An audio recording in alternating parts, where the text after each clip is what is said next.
Hello everyone and welcome back to my channel Edmond Mindaros at another Microsoft Rewards update ang pag-uusapan natin at igagay ko kayo on how to get a redeem code for Microsoft Rewards.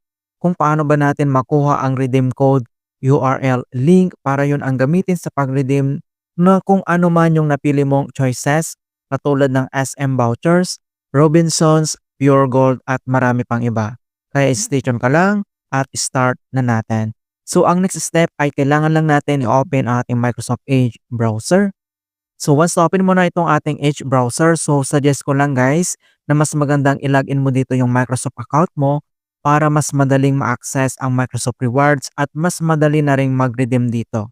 So dito lang sa top right corner, makikita mo dito yung Microsoft account profile. Kapag click mo yan, and automatic na makikita mo kaagad dito yung Microsoft Rewards.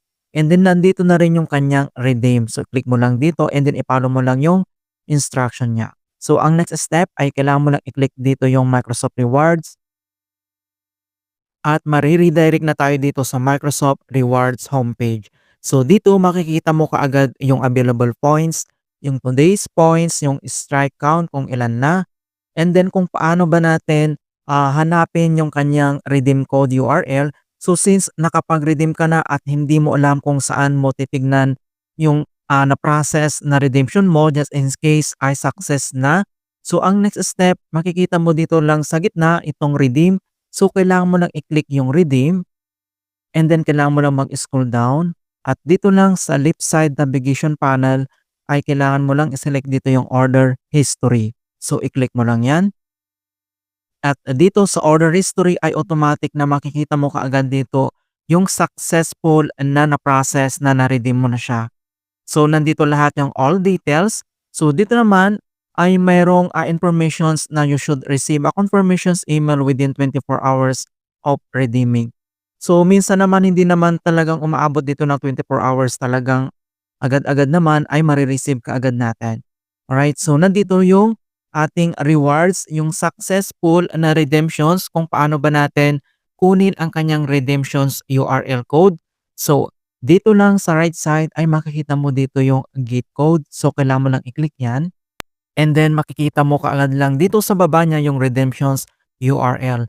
So, ang bawat validity ng mariredeem natin dito like voucher ay valid po siya within 1 year.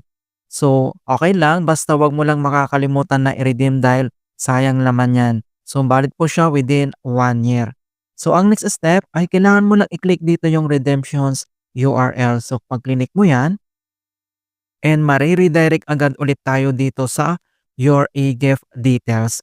So, same procedure lang kung ano man yung iba pang nakuha doon or na-redeem mo dito sa Microsoft Rewards ay pares lang din yung process. Okay, so makikita mo dito yung your e-gift details. Ito na yung amount at ito na yung code na kailangan natin para sa pag-redeem ng gift pass na to sa SM. So kung paano ba ito i-redeem? So may instruction naman dito na pwede nating i-follow. So hindi naman ito mahirap gawin. So may nakalagay na instructions kung paano natin i-redeem dito mga kaibigan. Okay?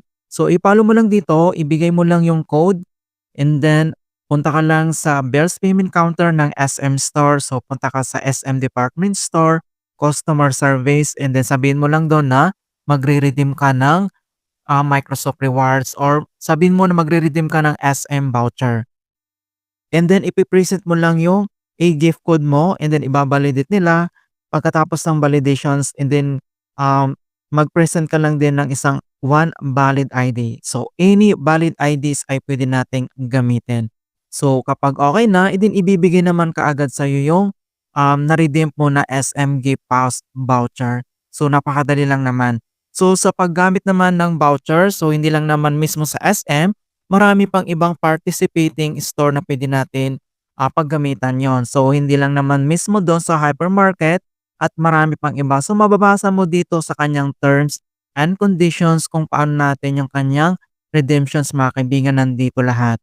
So dito sa SM Gift Pass ay limited po siya within 20 gift codes per transactions. Ayan, so mayroon tayong 20 na limit mga kaibigan per transactions.